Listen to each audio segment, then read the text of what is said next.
আজকে প্রভাত কুমার মুখোপাধ্যায়ের রচিত আদরণী গল্পটি সম্পর্কে তোমাদের সঙ্গে আলোচনা করব। এই গল্পটির বিষয়বস্তু সম্পর্কে খুব সংক্ষেপে আলোচনা করার পর এখান থেকে যে সমস্ত বিষয় খুব ইম্পর্টেন্ট সেগুলো তোমাদের সামনে তুলে ধরবো একে একে করে। সেটা ডিসপ্লেতে তোমাদের দিয়ে দেবো, সেটা তোমাদের খুব অসুবিধা হবে না, তোমাদের এগুলো নোট করে নিলেই হবে। তো এই গল্পটির বিষয়বস্তু খুব সংক্ষেপে এবং খুব সহজভাবে যদি আলোচনা করি, যে মুখুজ্জে মশাই নামে একজন ব্যক্তি, তিনি একটা বিয়ে বাড়িতে নেমন্তন্ন পেয়েছেন। সেই বিয়ে বাড়িতে যাওয়ার জন্য তিনি হাতি চেয়েছিলেন কার কাছে? মহারাজা নরেশচন্দ্রের কাছে। কেন হাতি চেয়েছিলেন? যে এর আগেও তিনি বিশেষ কয়েকবার হাতি আনিয়েছেন মহারাজার কাছ থেকে, বলার সঙ্গে সঙ্গে তিনি হাতি পাঠিয়েছেন। সেই ভরসায় তিনি কিন্তু পাঠিয়েছিলেন, হাতির জন্য একটা চিঠি পাঠিয়েছিলেন যে হাতি দরকার, আমি একটা বিয়ে বাড়িতে যাব। কিন্তু সেদিন মহারাজ নরেশচন্দ্র কিন্তু না করে দিয়েছিলেন যে না, হাতি টাতি দেওয়া হবে না, আপনি গরুর গাড়ি করে বিয়ে বাড়ি যান। তো সেই ব্যাপারটি কিন্তু এই জয়রাম মুখুজ্জের মাইন্ডে লেগে গিয়েছিল। একটু অভিমানী লোক ছিলেন তিনি আগে থেকেই, তো যার ফলে ওনার মাইন্ডে লেগে যায় যে না, আমার যাওয়ার হলে আমি হাতি করেই যাব, নয়তো আমার আর এই বিয়ে বাড়িতে যাওয়া হবে না। তিনি তারপর করলেন কি, যে সেই রাত্রেই খোঁজ করলেন যে কোথায় গেলে হাতি পাওয়া যাবে। ঠিক আছে, তিনি গেলে হাতিতেই যাবেন। তো তিনি সেদিনই রাত্রিবেলা কিন্তু খোঁজ করে একটি হাতি কিনলেন। 2000 টাকা দিয়ে হাতিটি কিনেছিলেন, নাম রাখা হয়েছিল আদরণী। তো সেই হিসেবে কিন্তু এই গল্পের নামকরণও করা হয়েছে আদরণী বলে। আর হাতিটি ছিল মাদি হাতি, ঠিক আছে, মানে মেয়ে হাতি। তো তিনি তারপরে সেই হাতি করে বিয়ে বাড়িতে গেলেন, বিয়ে বাড়ি থেকে ফিরে এলেন। তখন তার অবস্থা ভালো, যে টাকাও ছিল, তখন তার মার্কেটও ছিল। সেই সময় অনেক টাকারও বিশেষ একটা অভাব ছিল না, তাই জেদের বশে এবং মাইন্ডে লাগার কারণে তিনি কিন্তু হাতি কিনে ফেলেছিলেন। তো যেরকম হয় দৈনন্দিন জীবনেও, যে আমরা কারো কাছ থেকে একটা বাইক বা সাইকেল চাইতে গেলে প্রথম প্রথম যদি দেয়, তারপরে যদি না করে, তাহলে আমাদের কিন্তু মাইন্ডে লেগে যায়। তখন অনেকে দেখা যায় যে আমরা কিন্তু একটা বাইক বা সাইকেল তখন জোশের বশে কিনে ফেলি, কিন্তু সেটা মেনটেন করার ব্যবস্থাটাও থাকতে হবে সারা জীবন। তো তিনি মহারাজা ছিলেন, তার হাতি অজস্র ছিল, সেখানে ব্যাপার নয়। কিন্তু জয়রাম মুখুজ্জে তেমনও একটা বড়লোক ছিলেন না, যদিও কিন্তু তিনি অভিমানের বশে হাতি কিনে ফেলেছিলেন। তো বিয়ে বাড়ি থেকে হাতিতে ঘুরে এসে এসে তারপরে কিন্তু মহারাজ নরেশচন্দ্রের কাছে তিনি গিয়েছিলেন, যে দেখিয়ে এলেন, দেখুন আপনি তো আমাকে হাতিটি দেননি, তো আমি কিন্তু আমার ক্ষমতা অনুযায়ী আমি কিন্তু হাতি কিনে তারপরে কিন্তু বিয়ে বাড়িতে গিয়েছি। তো অভিমানে বসে এইটুকু কাজ করেছিলেন, মহারাজা তেমন কিছু বলেননি। যাই হোক, তারপর ধীরে ধীরে দেখা যাচ্ছিল যে তার একটা সময় তো আসে মানুষের, যে একটা ভালো তাদের অবস্থা থাকে, তারপর ধীরে ধীরে আর কি নষ্ট হয়ে যায় অবস্থাটি। আর এখানে অবস্থা নষ্ট হওয়ার কারণও ছিল, জয়রাম মুখুজ্জের কিন্তু 3টে ছেলে ছিল, কোনোটাই বিশেষ একটা কাজের ছিল না। তাও ছোটটা একটু কাজের ছিল, সে কলকাতা থাকতো, তার উপরে একটু ভরসা ছিল, কিন্তু শেষ পর্যন্ত দেখা গেল সেও কিন্তু বিয়ে পাশ করতে পারেনি। তো শেষ পর্যন্ত ধীরে ধীরে জয়রাম মুখুজ্জের অবস্থা কিন্তু শোচনীয় হয়ে আসে, টাকা পয়সার দিক থেকেও। তারপরে এই ফ্যামিলি টেনশনে নিয়ে, সমস্ত কিছু নিয়ে, সব টেনশন ঘাড়ে নিয়ে তারপর শেষে দেখছিলেন যে উনি আর হাতিটি রাখতে পারছিলেন না। তাই প্রথম প্রথম ভাবলেন যে হাতিটিকে ভাড়া দিয়ে দেওয়া হোক, ভাড়া দিলে যতটুকু আসে ততটুকু একটু আগানো যাবে। কিন্তু দেখা গেল যে ভাড়া দিয়েও বিশেষ একটা লাভ হয়নি, কারণ হাতিটি থেকে তেমন একটা বিশেষ ইনকাম আসছিল না, যা ওই 15 টাকা আসছিল ইনকাম, তাতে কিন্তু বিশেষ একটা যায় আসছিল না। তারপর যে বাড়ির অবস্থাও খারাপ, কারো কারো রোগ ধরেছে, তারপর বাড়িতে ওর ছেলের বাচ্চারা, যারা মেয়েগুলো ছিল, সেগুলো নাতনিরা বড় হয়ে যাচ্ছে, বিয়ে দিতে হবে। সেরকম পরিস্থিতিতে বন্ধুরা পরামর্শ দিল যে এবার আর কত, আপনার এখন তো আর সেই আগের অবস্থা নেই, আপনি এখন মায়া ত্যাগ করে হাতিটিকে বিক্রি করে দিন। ঠিক আছে, তো প্রথমে না করলেও, যে আমি কি বাড়ির যে যারা রয়েছে বাকিরাও তো খাবার দাবার করছে, তাদের পিছনেও খরচা হচ্ছে, তো সেই হিসেবে তো আমি তাদেরকে বিক্রি করছি না, তো হাতিটিকে কেন করব? সে কিন্তু জয়রাম মুখুজ্জে হাতিটিকে মেয়ে হিসেবেই দেখতো, তো তার কারণে কিন্তু বিক্রি করতে চায়নি। কিন্তু প্রথম প্রথম এমন হওয়ার পরেও আবার যখন অবস্থা আরও শোচনীয় হয়, তখন কিন্তু জয়রাম মুখুজ্জের বন্ধুদের পরামর্শ অনুযায়ী সে হাতিটিকে বিক্রি করার জন্য রাজি হয়। প্রথমে বামনহাটের মেলাতে নিয়ে যাওয়া হয়, সেখানেও বিক্রি হয় না। তারপরে রসুলগঞ্জের মেলাতেও নিয়ে যাওয়া হয়, কিন্তু সেখানেও হাতিটি বিক্রি হয়নি। কিন্তু রসুলগঞ্জে মেলার যাওয়ার পথে 10 ক্রোশ বাড়ির থেকে, সেখান থেকেই যাওয়ার পথেই কিন্তু সেই হাতিটি মারা যায়। তারপর রাত্রি খবর আসে যে হাতির অবস্থা খুব খারাপ। জয়রাম মুখুজ্জে যেতে যেতে সকাল হয়ে যায়, তখন গিয়ে দেখে যে হাতিটি আর জীবিত নেই। তখন জয়রাম মুখুজ্জে সেই হাতির ওপর পড়ে কান্নাকাটি করছিল, যা হয় আর কি, একটা প্রাণী বাড়িতে থাকলে অনেকদিন তার প্রতি মায়া পড়ে যায়। তো জয়রাম মুখুজ্জেও সে হাতিটিকে যেহেতু মেয়ে হিসেবে দেখতো, তাই তার অনেকটা মায়া পড়ে গিয়েছিল হাতিটির উপরে। তো এটা ছিল গল্পের একদম খুব সংক্ষেপে বিষয়বস্তু, তোমাদের সামনে বললাম। দেখো, এটাকে খুঁটিয়ে নাটিয়ে তোমরা পড়বে, পড়লে একটা এক্সপিরিয়েন্স হয়। আমি লাইন বাই লাইন ধরে যদি পড়িয়ে দেই, তাহলে সেটা বোরিং একটা ব্যাপার হয়।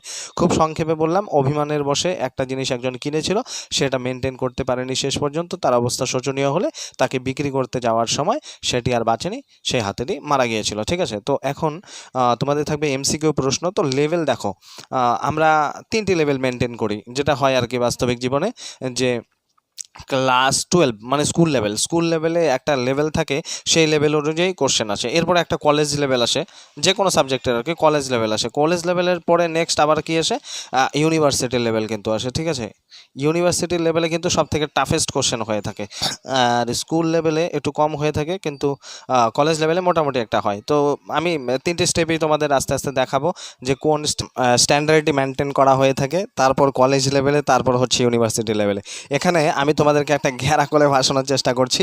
আর দেখো, এটা প্রথম থেকেই যে শেষ পর্যন্ত কোনটা কীরকম প্রশ্ন আসবে সেটা বলি। দেখো, স্কুল লেভেলে কোশ্চেন, ইজিএস কোশ্চেন, আদরিণী গল্প পড়ার পরে, আদরিণী এখানে একটি প্রাণী, প্রাণীটি কি? গরু, ঘোড়া, হাতি, গাধা। তো এখানে এরকম 4টি অপশন দিল। এটা ইজিয়েস্ট কোশ্চেন যে আদরিণী গল্পের মধ্যে আদরিণী যাকে বলা হয়েছে সেই প্রাণীটি কি। ঠিক আছে, তো এখানে হাতি হবে। অনেকে কিন্তু দেখা যাচ্ছে যে পড়াশোনাও করছে না, কিছু না, তারপরে শেষে দেখা গেছে যে অন্য অপশন যদি থাকে তারা কিন্তু সেটাতেও দিয়ে দিতে পারে। এটা সবচেয়ে ইজিয়েস্ট কোশ্চেন স্কুল লেভেলে। ঠিক আছে, স্কুল লেভেলে আরেকটু ডিফিকাল্ট হয়ে থাকে। মনে করো যে এখানে যে গল্পটি বললাম, গল্প থেকে কিন্তু বিশেষ একটা লাভ পাবে না তোমরা, যে এই গল্পটি থেকে এখানে গল্পের বিষয়বস্তু জানলে যে কোশ্চেন পারবে তেমন কিন্তু নয়। কিন্তু কোন বিষয়গুলো এবং কোনগুলো থেকে টপিকগুলো থেকে আসবে কোশ্চেন, সেটা তোমাদের আমি একটু বোঝানোর চেষ্টা করি। দেখো কীরকম কোশ্চেন আসতে পারে এবং কীরকম কোশ্চেন আসে। বিয়েবাড়ির নেমন্তন্ন যে এসেছিল, সেই কোন জায়গা থেকে, পীরগঞ্জের বাবুদের কাছ থেকে। সেখানে যে মেয়েটির বিয়ে ছিল, মেজবাবুর মেয়ের বিয়ে ছিল। ঠিক আছে, কী বার দিন সেই বিয়ে ছিল, এটা একটা স্কুল লেভেলে কোশ্চেন হতে পারে। ঠিক আছে, যে সোম, মঙ্গল, বুধ, বৃহস্পতি কী বার দিন এই বিয়েটি ছিল, এটা লেভেল স্ট্যান্ডার্ড ফার্স্ট স্কুল লেভেলের। তো এখানে উত্তরটি কিন্তু হবে কি, সোমবার দিন। আর একটা মনে করো যে এখন স্কুল লেভেলে একটু টাফ যদি আসে, যে এই যে গল্পটির মধ্যে মোট কটি পরিচ্ছেদ রয়েছে? মোট 7টি পরিচ্ছেদ রয়েছে। তো এখানে এই 7টি পরিচ্ছেদের মধ্যে যে পরিচ্ছেদ এবং ঘটনা, এটা একটা বিশেষ ব্যাপার হতে পারে, যে কোন পরিচ্ছেদে কীরকম ঘটনা ঘটেছিল। ধরো আমি যদি একটা লাইন উল্লেখ করি, এটা কোন পরিচ্ছেদে ছিল, তোমরা কিন্তু কনফিউজ হয়ে যাবে যে উল্লেখিত ঘটনার পর সুদীর্ঘ 5টি বৎসর অতীত হইয়াছে। মূলত এই লাইনটি কোন পরিচ্ছেদে রয়েছে? এটা কিন্তু পরিচ্ছেদের একদম প্রথমেই রয়েছে, যখন পরিচ্ছেদটি শুরু হয় তার প্রথমেই রয়েছে। এটা সাধারণত স্কুল লেভেলে এবং কলেজ লেভেলেও এরকম কিন্তু পরীক্ষা হয়ে থাকে। ঠিক আছে, এই লেভেলের কোশ্চেন। তারপরে একদম টাফেস্ট যদি কোশ্চেন হয়ে থাকে, যে একদম কঠিন, তো সেখানে মনে করো যে একটি প্যারাগ্রাফ রয়েছে, ওই যে পরিচ্ছেদ, সেই পরিচ্ছেদের থেকে কয়েকটি লাইন বেছে নিয়ে সেই লাইনগুলোর সিকোয়েন্স মানে বুঝতে পারলে যে কোন লাইনটি প্রথমে, দ্বিতীয়, সেকেন্ড। একটা লাইন আমি তোমাদেরকে বলি বোঝানোর জন্য। দেখো, পাত্রটি রাজশাহী কলেজে LA পড়িতেছে এবং বিয়ে করার জন্য 2000 টাকা চায়। এটা একটা লাইন বললাম তোমাদেরকে। এখানে যদি টাফেস্ট কোশ্চেন হয়ে থাকে, যে উল্টো করে দিল, দেখো 2000 টাকা বিয়ের জন্য চায়, সেই পাত্রটি কি করে, রাজশাহী কলেজে LA পড়াশুনো করে। ঠিক আছে, এইরকমভাবে এটা একদম টাফেস্ট কোশ্চেন। এটা নেট সেটে এসে থাকে, এত গভীর পড়াশুনো স্কুল লেভেলে অন্তত প্রয়োজন হয় না। আমি তোমাদেরকে 2টো লেভেল বললাম, কলেজ লেভেল এবং স্কুল লেভেল, সে দুটো মেনটেন করার চেষ্টা করো। আর চলো ডিসপ্লেতে তোমাদের দেখিয়ে দিচ্ছি যে কোন পরিচ্ছেদ থেকে কোন কোন লাইনগুলো ইম্পর্টেন্ট। আর এত অজস্র দেখলাম স্টুডেন্টগুলো যে MCQ জেরক্স করে নিয়ে খাতা লিখে, এত MCQ প্র্যাকটিস করার জন্য খুব ভালো, কিন্তু তোমরা এইভাবে MCQ খাতায় নিয়ে বা জেরক্স করে ওই বস্তার জেরক্স করে, দেখো আমাদের হিউম্যান ব্রেন, আগে ব্রেনটা বোঝার চেষ্টা করো। আমি টোটাল সিলেবাসটাকে কমপ্লিট করানোর পরে খুব শর্টকাটে সেগুলো বিষয়ে যেন মনে থাকে সেই ব্যবস্থা করে দেবো। দেখো, একটা পরীক্ষাতে যদি মোটামুটি এই বাংলায় হাইলি 15 থেকে 20 পেজ নোটস হয়, ঠিক আছে, 15-20 পেজ, এতটাও হওয়া আমি মনে করি না যে ভালো। হাইলি 10 পেজ, অন্তত 10 পেজের মধ্যে যদি পুরো ব্যাপারটাকে সাজিয়ে গুছিয়ে নিয়ে আসা হয়, তাহলে খুব সবচেয়ে ভালো হয়। কারণ এই হিউম্যান ব্রেনের, আমাদের তো কম্পিউটারের ব্রেন না যে স্ক্যান করে নিয়ে নিলাম, সেখানে সব কিছু স্টোর হয়ে রয়ে গেল, যখনই সার্চ করলাম এর মতো সব চলে এলো, এরকম তো নয়। আমাদের মনে রাখতে একটু অসুবিধা হয়, আর এত ব্রেনে প্রেশার দেওয়ার কোনো প্রয়োজন নেই। আমি খুব সংক্ষেপে তোমাদেরকে এগুলো বলবো, এই লাইনগুলো শুধু মনে রাখবে, ঠিক আছে? রিভাইজ করতে করতে এই লাইনগুলো মনে এসে যাবে। তারপরে তোমরা কিন্তু বিভিন্ন জায়গা থেকে, যে জায়গা থেকে পারো সেখান জায়গা থেকে এমসিকিউ প্র্যাকটিস করে নেবে। আর এমসিকিউ এর মধ্যে যদি কোনো একটা ইম্পর্টেন্ট মনে হয় তোমার নোটসে তুলে নিলে, ঠিক আছে? আর এত গাদা গাদা জেরক্স করার কোনো প্রয়োজন নেই, গাদা গাদা জড়ো করার কোনো প্রয়োজন নেই, কারণ পরীক্ষার আগে হাইলি 2, 4, 5, 10 পেজে রিভাইজ দিতে পারবে, এর থেকে বেশি না। আর এত লোড নিয়ে লাভ নেই, ঠিক আছে? চলো তাহলে আমরা ডিসপ্লেতে গিয়ে তোমাদেরকে যে ইম্পর্টেন্ট লাইনগুলো রয়েছে সেগুলো আমি তোমাদেরকে দেখিয়ে দিচ্ছি। ইম্পর্টেন্ট লাইনগুলো রয়েছে সেগুলো তোমাদের সামনে তুলে ধরবো। তো আধুনিক গল্পের যে সমস্ত লাইনগুলো খুব ইম্পর্টেন্ট এবং এখান থেকে এমসিকিউ হতে পারে সেগুলো আমি তোমাদের সামনে তুলে ধরেছি। দেখো, প্রথম পরিচ্ছেদে এখানে কিন্তু বলেছিলাম যে মোট কটি পরিচ্ছেদ, মোট 60টি পরিচ্ছেদ কিন্তু এখানে রয়েছে। তো প্রথম পরিচ্ছেদে কি কি লাইন ইম্পর্টেন্ট রয়েছে তার মধ্যে হচ্ছে প্রথমে যে পীরগঞ্জের বাবুদের বাড়ির মেজবাবুর মেয়ের বিয়ে সোমবার দিন। তো যেগুলো থেকে এমসিকিউ হবে সেগুলো দেখো একটু হাইলাইট করা, বোল্ড করা আছে। দেখো, মেজবাবুর কার? মেজবাবুর মেয়ের বিয়ে, ঠিক আছে? কি বার দিন? সোমবার দিন কিন্তু, হ্যাঁ, এগুলোই কিন্তু পরে একটা সময় গন্ডগোল হয়ে যায়, ওর জন্য এগুলো বোল্ড করে দিয়েছি, এখান থেকেই প্রশ্নগুলো হয়ে যাবে। তারপরে দেখো, বেনারস থেকে বাই এ আসছে আর কলকাতা থেকে খেমটা আসছে, হ্যাঁ, খেমটা বানানটা একটু একারটা পরে চলে গেছে, ওটা আগে করে নিও। খেমটা আসছে, তো বেনারস বাই, ব এবং ব দুটো মেল করে নিও, গন্ডগোল হয়ে যেতে পারে। ব এবং ব, বেনারস বাই ব মনে থাকবে, এবং কলকাতা থেকে বাকিটা খেমটা আসছে। তারপর মুখুজ্জে মশাই 20 বছর ধরে তাদের এস্টেটের বাধা মোক্তার। কত বছর ধরে? 20 বছর ধরে, ঠিক আছে, মনে রেখো।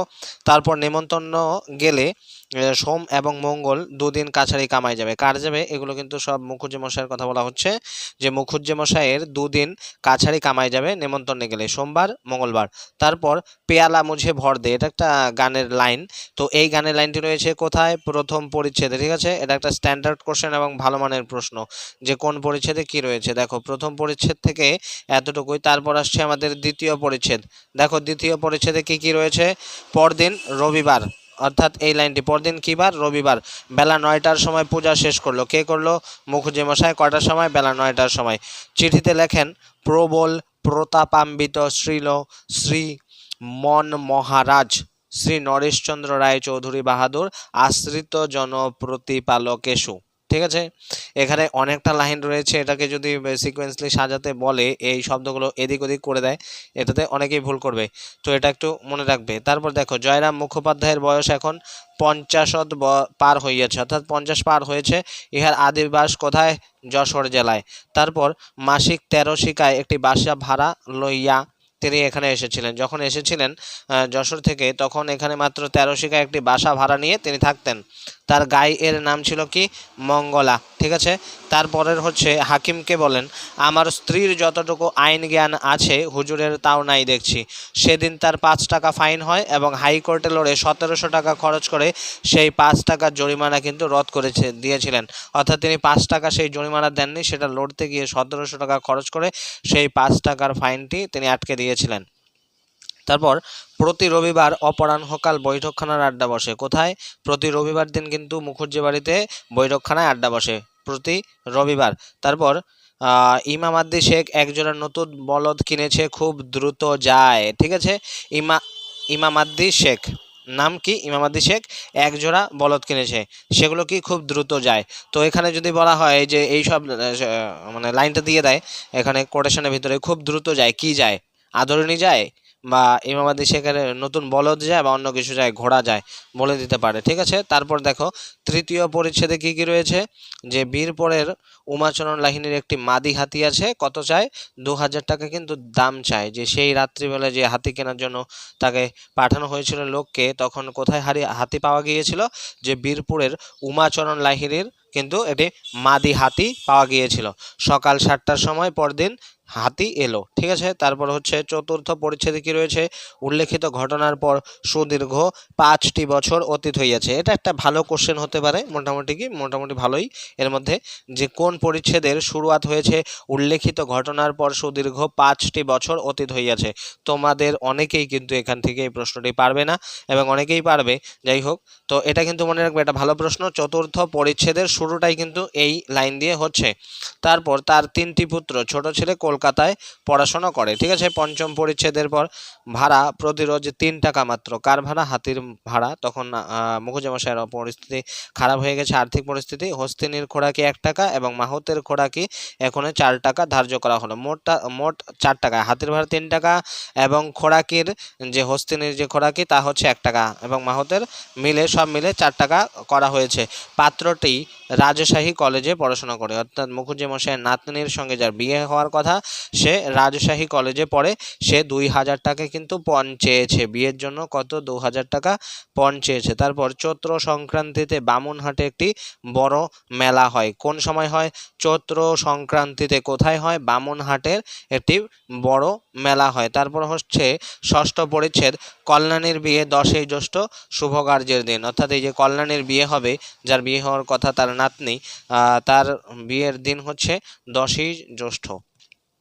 তারপর পহেলা বৈশাখ সন্ধ্যাবেলা আদরণী ঘরে ফিরে এলো, অর্থাৎ বাজার থেকে সেই যে বামুনহাটের মেলাতে গিয়েছিল সেখান থেকে কিন্তু পহেলা বৈশাখ সন্ধ্যাবেলা আদরণী ঘরে ফিরে এলো। তারপর বামুনহাটের মেলার 10 ক্রোশ উত্তরে রসুলগঞ্জের সপ্তাহব্যাপী আর এক মেলা হয়।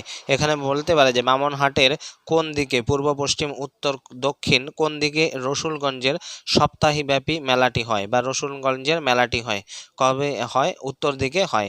আর কতদিন চলে? সপ্তাহব্যাপী, মানে 1 সপ্তাহ কিন্তু সেই মেলাটি চলে। পরে শেষ পরিচ্ছেদ, সপ্তম পরিচ্ছেদ, সেখানে বলা হচ্ছে যে মধ্যম পুত্র লিখেছে বাড়ি থেকে 7 ক্রোশ দূরে রাস্তার পাশে আমবাগানে শুয়ে পড়েছে। কে পড়েছে?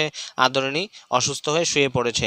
আদরণী মরার পর 2 মাস মুখোপাধ্যায় মহাশয় জীবিত ছিলেন, অর্থাৎ পশুটির সঙ্গে তার একাত্মতা এতই ছিল যে পশুটি মারা যাওয়ার পর মাত্র 2টি মাস মুখোপাধ্যায় মহাশয় জীবিত ছিলেন। তো এগুলো ছিল খুব ইম্পর্টেন্ট লাইন।